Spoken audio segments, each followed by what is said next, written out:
Ever wonder, like, who builds the stuff we rely on every day? The stuff most of us never even see. You're talking about like hidden infrastructure? Exactly. Yeah. Pipelines, those intricate networks that keep, well, everything running. You've sent us a bunch of stuff on pipe welders, so I'm guessing you're ready to, dig into that world. It's a career path that's honestly shrouded in misconception. Yeah, I bet. People probably just picture like Starks flying and, heavy lifting. Right. But Well, there's a surprising amount of brain power involved, too. It's a real blend of, well, grit and intellect. As we'll see in RoleCatcher's guide here, Pipe Welder, the complete career guide. okay, so let's jump into it. First thing that struck me, it's not just about welding, right? You'd think so with a name like Pipe Welding.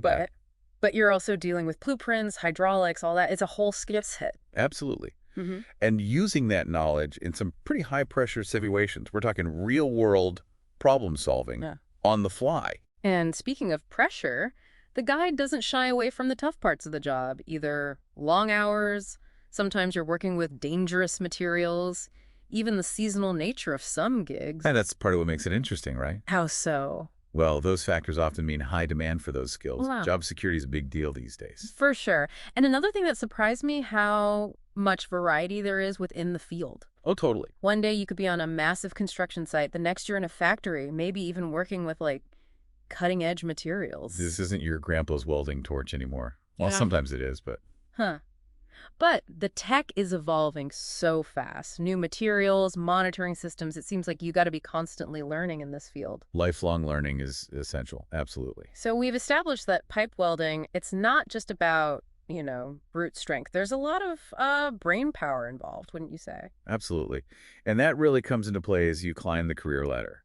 The RoleCatcher guide lays out a clear progression from entry level all the way up. And it seems like even at the very beginning, you can stand out by, like, showing initiative.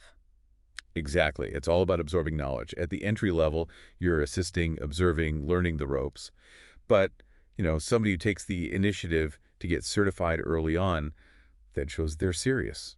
Makes sense. Proves you're invested in the craft. Right. And then you move up, junior welder, then experienced welder. That's where it gets really interesting. You're making decisions on your own, troubleshooting problems. You're the one on the spot. And here's something cool. Mentoring becomes a big part of the job at that level. Mentoring. Okay, that's interesting. Yeah, it highlights the importance of passing on knowledge, making sure the next generation's up to speed. Right, because this isn't like factory work where you just do the same thing every day. This is skilled labor. You need that experience. Totally. And this blew my mind. Remember that list of core abilities in the guide? Obviously, welding skills are huge, 77% importance. But right behind it, critical thinking at 50%. Wow, 50%. That's way more than I would have guessed. It just goes to show a good pipe welder is also a problem solver. You're not just working with your hands, you're using your head. And probably working with other people too, right? Like, it's got to be a team effort on those big pipeline projects. Well, 100%. The guide specifically calls out collaboration as a key skill. It's not just about the metal, it's the people skills too. Which makes sense because if you can't communicate effectively, that could lead to some pretty big problems down the line, literally. Exactly. And speaking of things that could be a problem, let's talk about the interview process. Because some of those questions they throw at you are designed to make you think. Yeah, no kidding. One wrong weld could mean, like, disaster. Exactly. Which is why those certifications we touched on earlier, those are huge GE. Yeah, you were saying CW, CWI, ASME. Those aren't just, like, participation trophies, right? Not at all. They're a signal to employers that you understand the industry standards, especially when it comes to safety. So what do they actually stand for? Break it down for us. Okay, so CW, that's Certified Welder. Pretty straightforward. It means you've proven you can handle certain types of welding. Right, the basics are... Well, it can get very specific depending on the type of welding.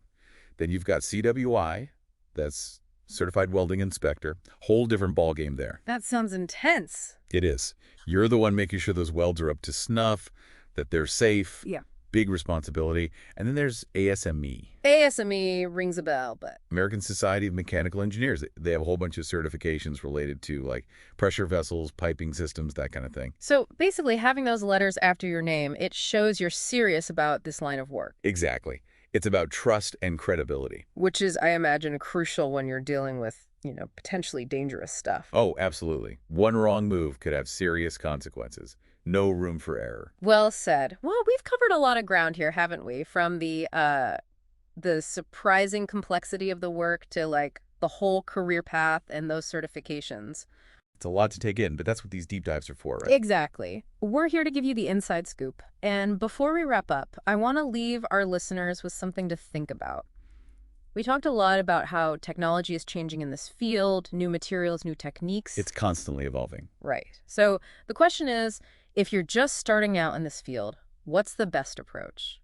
Do you try to like master one specific type of welding, become the go-to person for that? Specialize, yeah. Or is it better to be more adaptable, able to pick up new skills quickly as things change?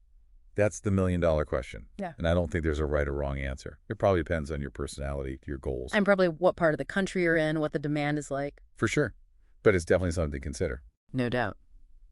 Well, there you have it, folks. Another deep dive in the books. We've explored the ins and outs of pipe welding, from the technical skills to the importance of critical thinking and teamwork. Hopefully you've come away with a new appreciation for the folks who keep those pipelines flowing. Until next time. See you then.